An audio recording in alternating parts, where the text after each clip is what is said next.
Olá,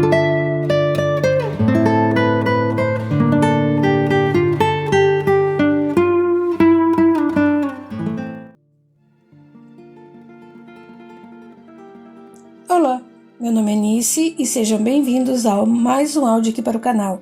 E hoje nós teremos o capítulo 3 do livro O Voo da Gaivota.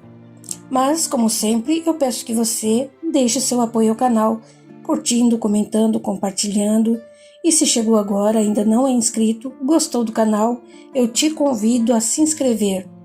São atos que para você não custa nada e que para mim ajuda muito. E se você quiser também me ajudar de alguma outra forma, você pode se tornar um membro do canal, clicar no botãozinho Valeu, dar uma olhadinha no box de descrição ou acessar o QR Code na tela, certo? Então, dados os recados, vamos para o capítulo 3. Um pedido diferente. Ao sair da classe, fui informada que havia uma visita para mim e me aguardava no jardim em frente da escola. Ao aproximar-me do local, veio ao meu encontro uma moça extremamente agradável.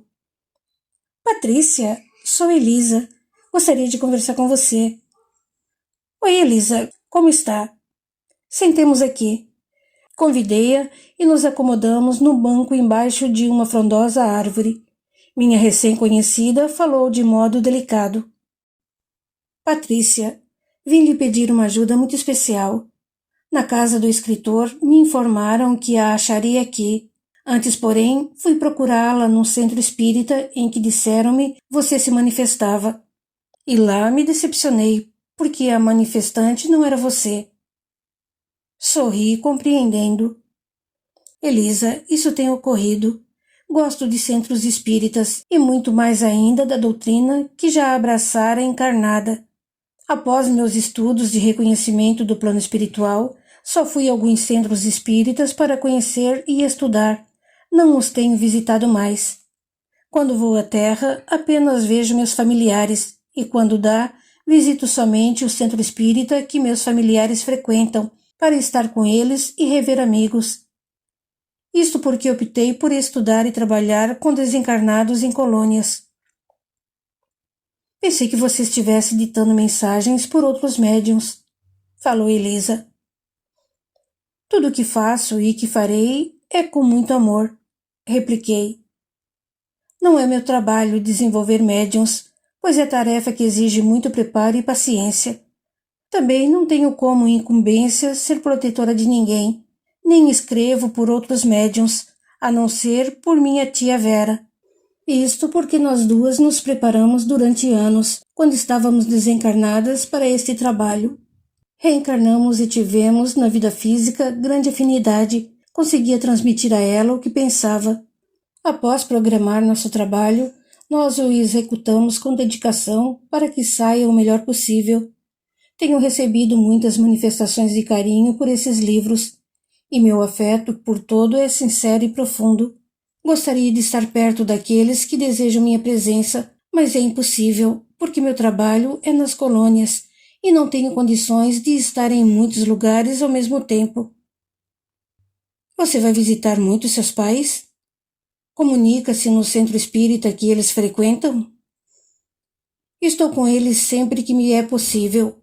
Meus familiares e eu somos espíritos afins, unidos por um afeto puro e desinteressado.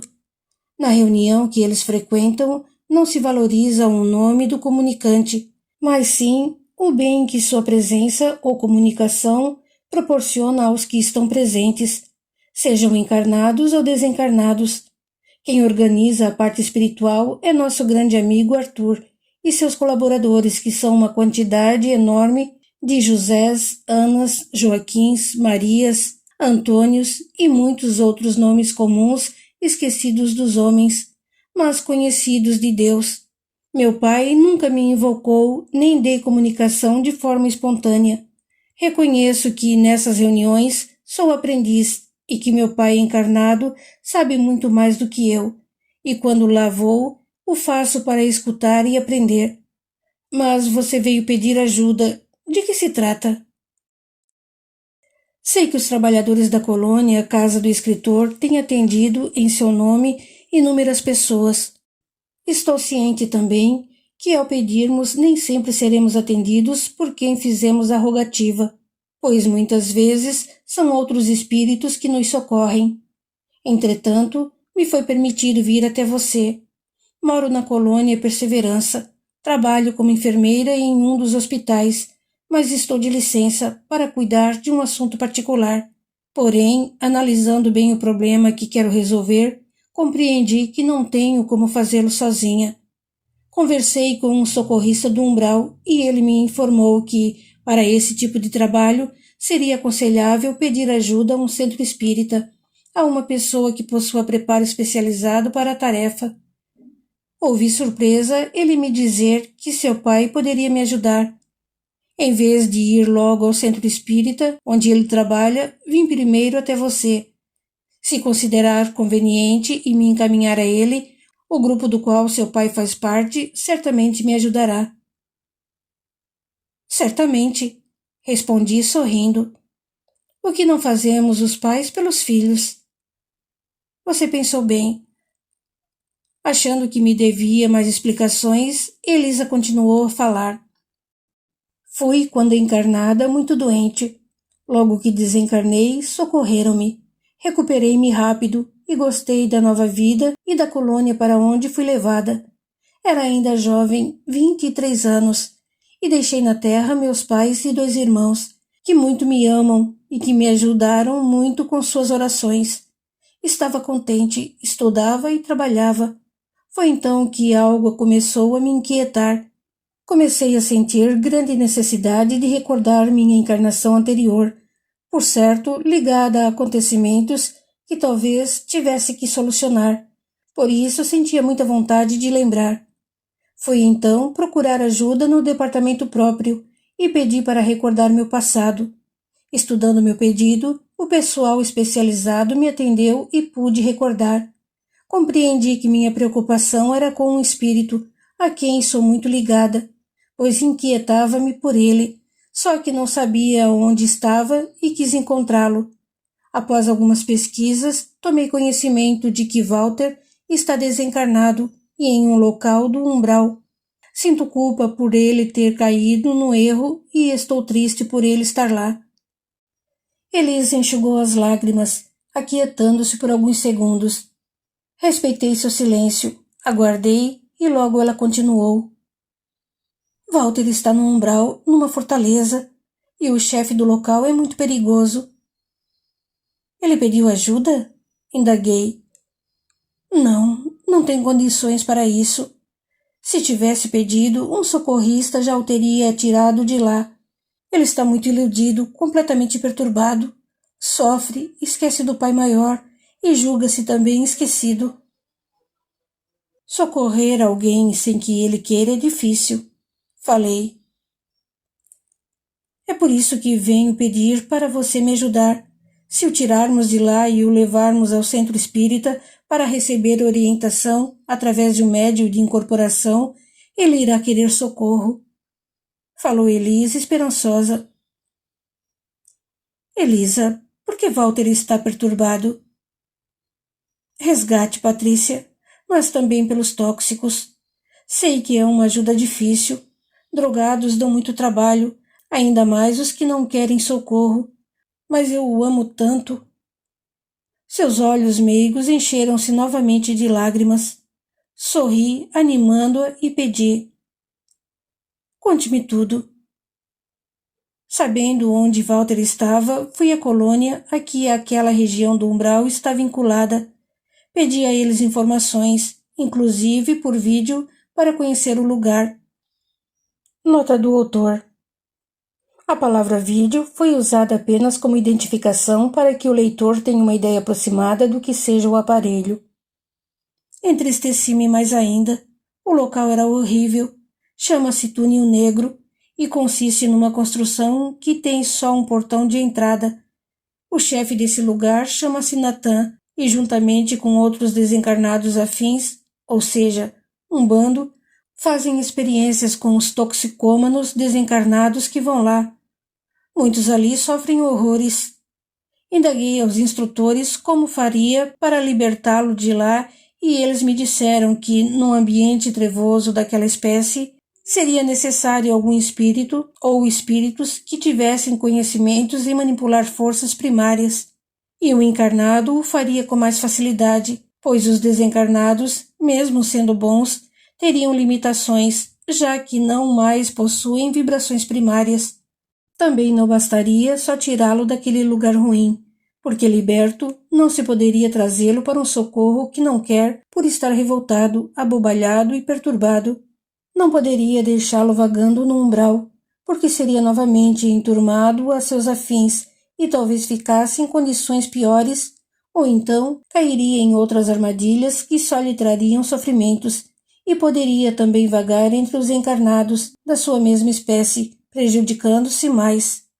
Para ajudá-lo a querer regenerar-se, aconselharam-me que teria que orientá-lo, fazendo com que entendesse que estava errado. Mas no estado em que se encontra não irá me escutar. Tendo o choque da incorporação, receberá do médium e dos orientadores encarnados e desencarnados que sustentam a reunião o equilíbrio de energias psíquicas de que necessita. Receberá mais se o médium for equilibrado e compreenderá seu estado desencarnado. Também, recebendo uma nova orientação, irá querer o socorro e assim eu o ajudarei. Como vê, seu pai se encaixa bem na ajuda de que preciso. Fez uma pausa e continuou. Walter desencarnou jovem, completamente dominado pelo tóxico. Foi assassinado após uma briga com outro companheiro de vício e está tão perturbado que nem sabe o que lhe aconteceu. Patrícia, você poderia pedir para mim esse favor a seu pai? O chefe não irá gostar se o tirarmos de lá, eu disse. Não irá gostar. Elisa respondeu preocupada. Você e eu não podemos, expliquei. Não temos conhecimento e nem sabemos como abordar esse chefe e seus seguidores. Para enfrentar desencarnados trevosos, não basta só ser bom. É preciso saber como manipular o elemento primário que compõe a estrutura física da Terra. Essa força é uma só e os bons a usam para o bem, porém os maus para dominar, destruir e se impor. Esse chefe possui tais conhecimentos, é inteligente, e assim precisamos de alguém que o enfrente à altura. Vou levá-la até meu pai. Certamente ele e seus companheiros desencarnados poderão orientá-la. Meu pai, antes de reencarnar, trabalhou muitos anos como socorrista no umbral e conhece a região muito bem. E agora encarnado, ele vai muito lá prestar socorro quando está desligado do corpo físico pelo sono. Com certeza irá conosco tirar este ente querido do túnel negro. Como a equipe que trabalha no centro espírita também é laboriosa e dedicada, ela poderá nos acompanhar e ajudar nesse socorro. Patrícia, foi difícil para mim entender que um encarnado tem condições de ajudar a desencarnados que necessitam. Antes pensava que os encarnados só poderiam ajudar em reuniões de desobsessões no centro espírita. Achava que só os desencarnados pudessem ir ao umbral. Claro que não, respondi. Muitos desencarnados trabalham socorrendo e ajudando no umbral, como também muitos encarnados desligados do corpo físico pelo sono vão ao umbral e às suas cidades para confabular com espíritos afins suas maldades, brigas, vinganças e também vão muito às suas festas. Os socorristas não têm medo? Perguntou Elisa, se assustando. Não. Todos nós, não importando se estamos vivendo num corpo físico ou não, quando queremos e sabemos, somos muito úteis no trabalho de socorro no umbral. Aqueles que sabem devem fazê-lo, pois lá temos muitas oportunidades de praticar o bem. Quem sabe é porque aprendeu, e os conhecimentos são tesouros adquiridos. Não é certo pensar que só desencarnados têm como ajudar no campo espiritual. Muitos encarnados também o têm e o fazem. Devemos pensar que os desencarnados, que hoje ajudam com eficiência, serão os encarnados de amanhã. E dos que estão no plano físico, muitos foram os que socorreram com êxito anteriormente. Meu pai, nesta encarnação, é um homem comum, com todos os problemas de uma pessoa vinculada às necessidades da vida física, mas também trabalha espiritualmente. Vai muito ao umbral, embora seu tempo seja limitado pelo corpo físico. Ele é conhecido pelos maus na região umbralina onde trabalha como feiticeiro. Também porque durante centenas de anos trabalhou no umbral, onde adquiriu muitos conhecimentos. Patrícia, Natan, o chefe do túnel negro, é rancoroso. Conosco ele não poderá fazer nada, por estarmos fora do espaço de sua ira. Mas e seu pai? Certamente esse chefe do mal ficará sabendo que foi o Sr. José Carlos que nos ajudou. Estando seu pai encarnado, Natan poderá atingi-lo. Meu pai ama de forma especial esses desencarnados que temporariamente estão no caminho do mal, e quanto mais espíritos trevosos o pressionam, mais ele se lembra do passado, aperfeiçoando-se pouco a pouco na forma de lidar e ajudá-los. Com ele trabalha uma equipe de desencarnados afins que lhe darão suporte. São companheiros de trabalho e tenho certeza de que a ajuda será bem maior do que você pensa. Ela sorriu esperançosa, mas, por ter que voltar aos meus afazeres, despedimo-nos. Nessa época em que trabalhava na colônia Vida Nova, tinha muito tempo livre e fui com ela aventurar-me na ajuda que, para mim, constituía um trabalho diferente. No horário marcado, encontrei-me com Elisa e volitamos até meu lar terreno. Lar é sempre o lugar onde somos amados, e eu me sinto muito amada. Ali era minha ex-casa terrena, mas sempre meu lar. Na sala, chamei por meu pai, e ele, despreendido do corpo físico, veio ao meu encontro. Papai, Patrícia, minha filha. Abraçamo-nos. E vendo que tínhamos visita, sorriu cumprimentando-a. Papai, esta é Elisa, necessita de sua ajuda. Sim. Contei-lhe tudo. Vamos ajudá-la, Patrícia. Procure saber de todos os detalhes sobre esse lugar e amanhã à noite iremos lá para que possamos planejar como libertar Walter. Agora necessito continuar um trabalho. Amanhã mesmo traremos Walter? Perguntou Elisa. Não, respondeu meu pai. Amanhã visitarei o local e prepararei o posto de socorro que temos no centro espírita para receber os que traremos do túnel negro. E também comunicarei aos meus companheiros desencarnados que trabalham conosco para que também venham nos ajudar. Mas não vamos socorrer um só? O Walter? Elisa perguntou novamente. Como ir lá e libertar um só? Disse meu pai. E os outros? Como deixá-los? Se vamos socorrer, traremos todos os que querem ser libertados daquele lugar e os que estão, como Walter, incapazes de decidir. Elisa, eu disse, quando temos ocasião de socorrer, devemos sempre fazer, tanto com os que sofrem como com os que se perderam no caminho do erro. Senhor José Carlos, Elisa falou novamente com sinceridade. Natan, o chefe, é mau e... Mas é nosso irmão, respondeu meu pai. Amanhã estejam aqui neste horário. Despedimo-nos de meu pai, e na colônia despedi-me de Elisa, pois tinha uma reunião na escola. Combinamos de nos encontrar logo de manhã para irmos ao umbral. Chegaríamos às proximidades do túnel negro para obter informações e conhecer o local. Ainda bem que vamos durante o dia, exclamou Elisa. É, respondi rindo, mas à noite voltaremos. Foi a reunião onde os instrutores do curso trocaram ideias sobre o resultado obtido. Essas trocas de informações são muito úteis e os instrutores aproveitam muito. Depois fui até o orientador-geral da colônia Vida Nova, onde eu estava temporariamente trabalhando, e pedi autorização para fazer um outro trabalho, nos horários de folga, no que fui autorizada. Esse outro trabalho seria a ajuda prometida a Elisa. O orientador-geral de que falei é o responsável pela colônia. É tratado como muitas outras qualificações, tais como governador, instrutor e etc. Trabalhando por pouco tempo ou por períodos indeterminados em um lugar, deve-se seguir as normas da casa, e tudo o que for fazer, além do programado, deve ser comunicado ou pedir permissão. No dia seguinte, encontrei-me com Elisa e partimos para a tarefa. O mandante do crime. Como combinamos, pela manhã, Elisa e eu fomos ao umbral. O local que íamos observar ficava num vale enorme e muito sujo. Nós duas conhecíamos aquela região, pois tínhamos ido lá para estudo e algumas tarefas.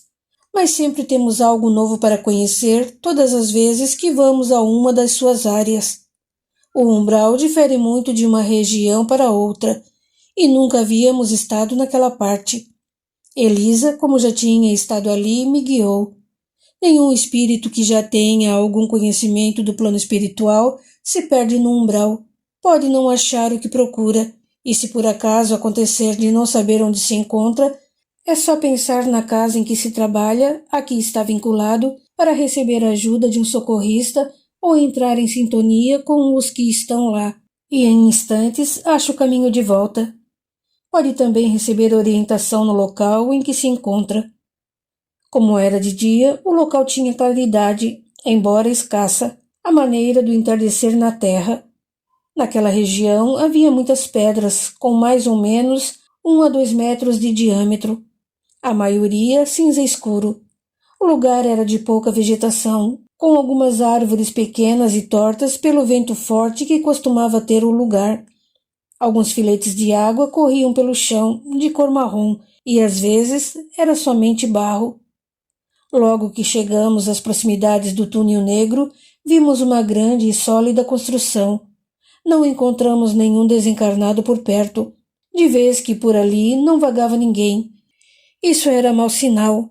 Significava que o local era temido. Em lugar assim, sofredores e moradores que não pertencem ao bando nem passam perto.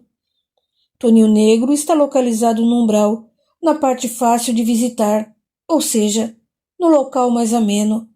Muitos dos socorristas, para se locomoverem melhor pela região umbralina e terem facilitado os seus trabalhos, classificam o umbral de 3 modos: lugares amenos, medianos e profundos de difícil acesso, onde estão os abismos, os buracos e onde existem quase só trevas. Nós nos acautelamos, porque tudo estava muito silencioso, embora às vezes ouvíssemos gritos alucinantes ou gargalhadas perturbadoras. Não posso deixar de pensar que, se quando encarnada visse o umbral, pensaria estar vivendo um filme de extremo horror.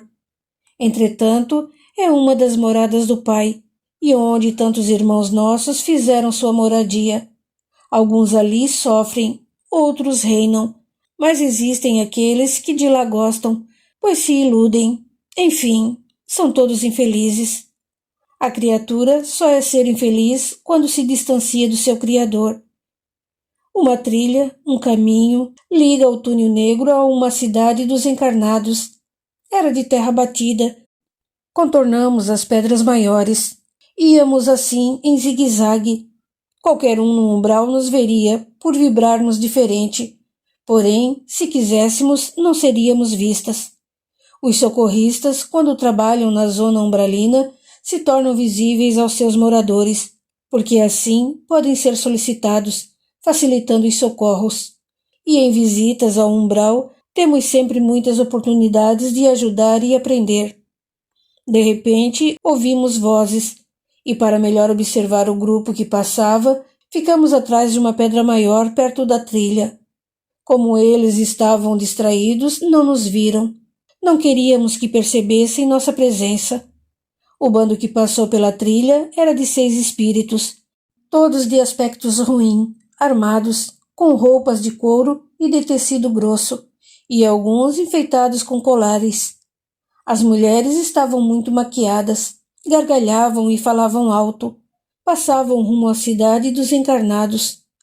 Bem perto de nós, 2 deles, um casal, distanciaram-se do grupo, pararam para conversar, e nós os escutamos confabular. Nenê, disse o homem. Vamos ver se o garoto toma a primeira dose. Você sabe que é importante para mim vingar-me do pai dele. Orgulhoso e arrogante sentirá, vendo o único filho homem viciar-se e se tornar um nada, um inútil como a maioria dos viciados. Você não gosta mesmo de viciados, falou rindo a mulher.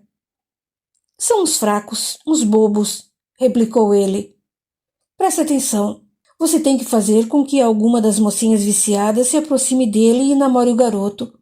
E daí, apaixonado, ele estará a um passo de se drogar. O garoto costuma orar e não se afina com as menininhas que se drogam. Será um tanto difícil. Não se queixe, trabalhe, falou ele autoritário. Fiz um grande favor a você e me deve este. Estou tentando. Foram embora. Elisa não pôde deixar de comentar. Será que irão conseguir? Tomara que não. Como ela disse, é difícil forçar alguém que não se afina com as drogas a usá-las. Respondi. E se o garoto tem o hábito de orar, acredito que não irão conseguir. Os encarnados devem estar sempre atentos a todas as tentações e seguir sempre o bom caminho, que é seguro e não traz o arrependimento que machuca tanto. É certo ele se vingar de alguém querendo atingir seu filho? Indagou Elisa. Vingança nenhuma é certa ou justa. O melhor é sermos sempre bons e ficarmos longe do alcance desses desencarnados, ainda com esses impulsos. E como percebemos, não será fácil eles se vingarem daquele indivíduo atingindo o filho. Mas, se o filho se afinasse com as drogas, não precisaria nem incentivos. Depois, quem ora com sinceridade, tem sempre alguém bom a ajudá-lo e protegê-lo. Uau! Gritou alguém com voz soturna atrás de nós. Elisa e eu voltamo-nos calmamente e ouvimos outro grito. Ai! Defrontamos com um desencarnado todo sujo, com os cabelos espetados e com as roupas em farrapos. Satanás 3 vezes! Falou ele, repetindo a frase depressa. Que susto! Quis assustar e vocês me assustaram. Vocês são horrorosas. Moças, estou só brincando, não me peguem. Estava realmente assustado. Elisa me indagou. Patrícia, o que está acontecendo? Acho que ele tem o costume de assustar os outros pelo umbral. É isto aí, falou-nos olhando com medo. Sou o rei dos sustos. Hoje me dei mal. Assustou-se conosco? Perguntou Elisa. Como não? É difícil ver 2 senhoras assim. Pensou em dizer feias, mas não disse. Saiu correndo. Rimos. Elisa comentou. Quem assusta um dia acaba assustado. Ele confundiu-se, falei. Vendo-nos, achou que tinha tudo para passar um belo susto. Conversávamos distraídas atrás da pedra e, ao nos ver de perto, se decepcionou. Normalmente, brincalhões não costumam brincar com socorristas, pois os temem porque não querem, no momento, sair de onde estão e sabem que eles podem pôr fim às suas brincadeiras de mau gosto. Confuso, assustou-se. Saímos de trás da pedra e voltamos à trilha, para logo chegarmos às proximidades do túnel negro. Escondemo-nos perto e ficamos observando. Não demorou muito, e 2 sujeitos esquisitos, parecidos com o grupo que vimos, entraram na fortaleza sem problemas. Aproximamo-nos atentas e com cautela, pois estávamos observando e não queríamos alertá-los. Se, entretanto, algo saísse errado, eles não nos atacariam, pois temos alguns recursos para sair bem dessas situações, como nos tornar invisíveis, volitar rápido e outros que não devem ser mencionados no momento, para que não venham a ser do conhecimento de desencarnados moradores do umbral. Ficamos perto do muro do túnel negro, que é todo cercado por essa parede forte, larga e com talvez uns 20 metros de altura. É um muro de tom marrom escuro. A fortaleza só tem um portão, e na frente dele havia 2 vigias, os quais, pelo que vimos, Não estavam atentos, conversavam e às vezes iam para a parte de dentro. Conseguimos ver que após o portão havia uma sala onde uma mulher, atendente, dava informações e recebia a todos que chegavam. Não fomos lá para entrar, por isso, cautelosamente, só observamos tudo. Deu também para ver que no meio da construção existia uma torre bem alta, certamente um local de observação. O movimento era bem pequeno, talvez pelo horário e também porque o Túnel Negro não é lugar de muitas visitas, e sim restrito aos moradores e viciados. Depois de ver tudo o que nos interessava, saímos sem sermos notadas, não voltando pela trilha, mas perto dela, a alguns metros ao lado. Patrícia, falou Elisa, vai ser difícil. Que nada, ânimo. Tiraremos Walter de lá. Foi quando escutamos. Ei, sua branquela. Ei, neguinha. Podem me ajudar. Quê? Elisa indagou. Por favor, corrigiu a voz. As senhoras podem me ajudar? No umbral escutam-se muitas coisas desagradáveis e às vezes obscenas, para as quais não se deve dar importância. Era a voz que nos parecia de alguém sofrendo e fez minha companheira responder. Voltamos para o local de onde veio a voz e nos deparamos com um homem sentado no chão. O senhor está nos pedindo ajuda? Indaguei. Queiram me desculpar. Pensei que não iam me ouvir ou atender. Está desculpado, disse Elisa. Mas o que quer? São espíritos bons? Pela aparência e roupas, só podem ser. Estou preso aqui e quero sair. Nós o examinamos. Era um homem de uns 60 anos. Deveria ter essa idade quando desencarnou. Apresentava-se sujo, descabelado, machucado e permanecia sentado, porque estava acorrentado por uma perna, à direita, a uma estaca no solo. Seria para nós bem fácil libertá-lo, pois a corrente, como tudo que existe no plano espiritual, é do mesmo material que o nosso perispírito. Poderíamos arrebentar a corrente com nossa força mental, porém devemos analisar sempre antes de conceder ajuda desse tipo, porque não basta só libertar. Temos de prestar atenção, para não prejudicar mais ainda o desencarnado preso. Se o libertarmos, para onde iria? Que faria? Seria aprisionado novamente? Nesse caso, seria pior, porque sofreria mais ainda. Quem o prendeu?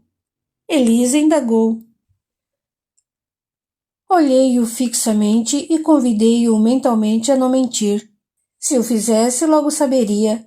Lendo também seus pensamentos, eu teria verdade. Fazemos isso facilmente com desencarnados fracos e com os que sofrem. Com os moradores do umbral, com os que são maus e fortes, é bem mais difícil, porque para fazer isso com esses desencarnados trevosos tem que se treinar muito e saber usar bem esta habilidade. O homem nos olhou, suspirou, enxugou algumas lágrimas e respondeu. Meu genro, ou melhor, meu ex-genro. Quando encarnado fomos sogro e genro. Chamo-me Jaci e estou há tempos preso aqui. Não sai para nada? Perguntou Elisa. Não. Meu genro vem sempre aqui, ora me bate, ora me traz o que comer e água. Ele é violento e mau. Por que ele o prendeu? Indaguei. É uma longa história. Solte-me e, estando num lugar seguro, conto a vocês. Elisa me olhou e me disse mentalmente. Vamos libertá-lo. Se não pudermos socorrê-lo, o deixaremos em uma área do umbral. Por favor, Patrícia. Rogou, notando que eu hesitava. Vamos soltá-lo, concordei. Arrebentamos fácil a corrente, e como a perna dele estava inchada, ajudamo-lo a ficar de pé, mas ele gemia de dor. Apoiando-se em nós, retornamos à trilha rumo à cidade dos encarnados.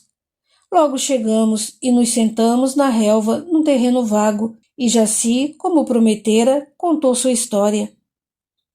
Encarnado, fui um homem rico, não milionário, porém com muitas posses. Tinha 5 filhos, e uma das minhas filhas foi casada com esse que me prendeu. Ele tratava muito mal minha menina, batia nela, além de manter muitas amantes, gastando tudo que possuía.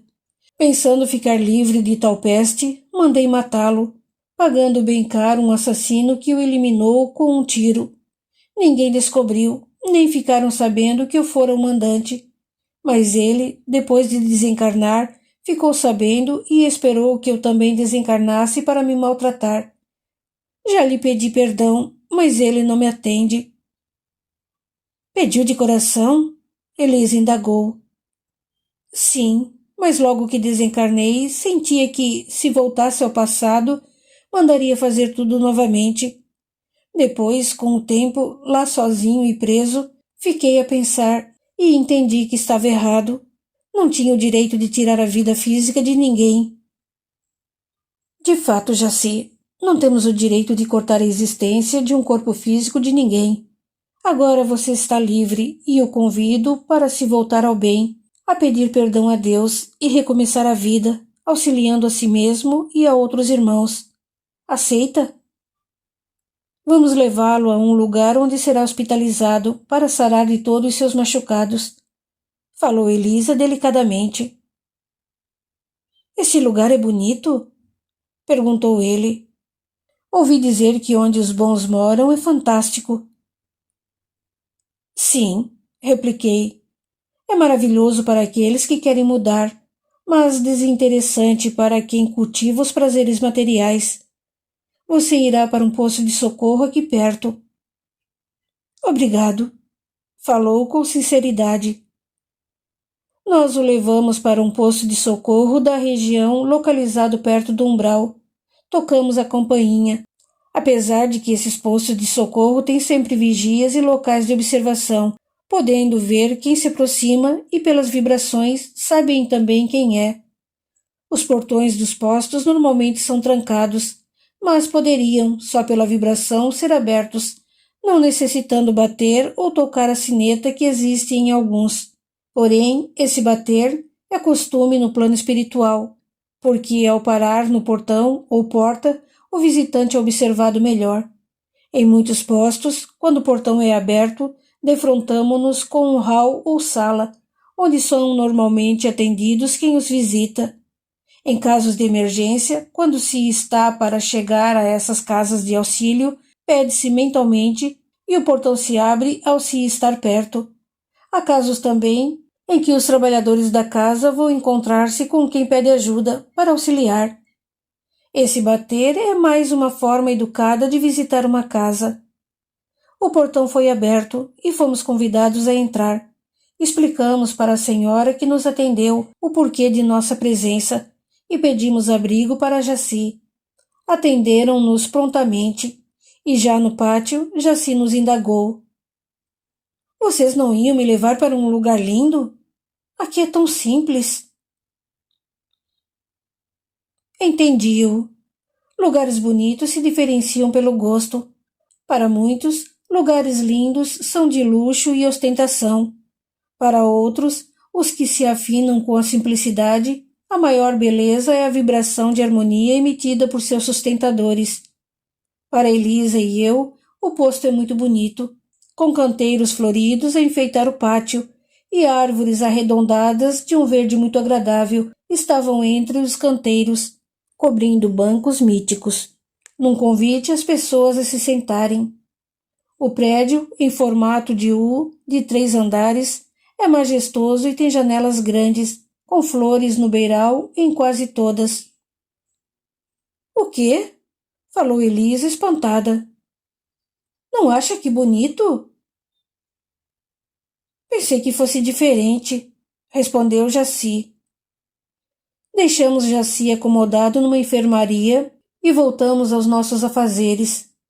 Dias depois, fomos visitá-lo e nos informaram que Jaci saiu sem licença e foi para sua ex-casa terrena. Agradecemos e partimos. Patrícia, vamos procurar Jaci? Elisa, ele fez sua escolha. Vamos ver o que ele está fazendo? Talvez esteja precisando de ajuda. E se o genro o pegou novamente? Está bem, vamos, respondi. Foi fácil achá-lo. Quando ele nos contou sua história, deu todos os detalhes e até mostrou a casa onde morou. Nós o encontramos triste, a chorar na sala de sua ex-casa terrestre. Ali fora sua casa, mas não um lar, porque lar é a união de moradores com afeto. É para nós, desencarnados, todo lugar onde somos amados. Ao nos ver, chorou mais alto. Ele sofria realmente. Sou tão infeliz. Saí daquele lugar de luz e paz e vim para casa. Só encontrei erros e problemas. E por que saiu? Quis saber Elisa. Quis vê-los. Tinha saudades. Deveria ter esperado. Quando pudesse, teria permissão. Falou minha amiga. E agora, o que faço? Tenho medo. Quero voltar e não sei. Será que vocês me levariam de volta? Por favor, ajude-me de novo. Sei que não mereço. Sou um mandante de crime, mas vocês são tão boazinhas. Podemos levá-lo, disse séria. Mas se prometer que será obediente, comportado, e logo que possível deverá passar de servido a servidor. E tem mais, ser agradecido. Prometo fazer tudo isso. Levamo-lo de volta. Como é triste cometer erros e ter a própria consciência nos cobrar, e não os que prejudicamos a fazê-lo. Consciência tranquila e sem erros significa nossa tranquilidade, porque a dor de um remorso é terrível. Quem faz o mal é insensato. Vendo-me pensativa, Elisa disse: Patrícia, é para alertar as pessoas que você estuda tanto e deseja ensinar? Sim, por isso e por muitas outras coisas também. Porque, Elisa, aquele que sabe tem mais chance de acertar, e conhecer representa fazer com sabedoria. Somos livres por tudo aquilo que sabemos e escravos pelo que não sabemos. Não devemos compactuar com o erro, mas amar a presença de Deus no pecador. Esclarecendo, educando, enfraquecemos o erro e fortalecemos o bem nos que erram. Patrícia, admiro você. Sorrimos. Viver tentando acertar é maravilhoso. Continua no capítulo 4.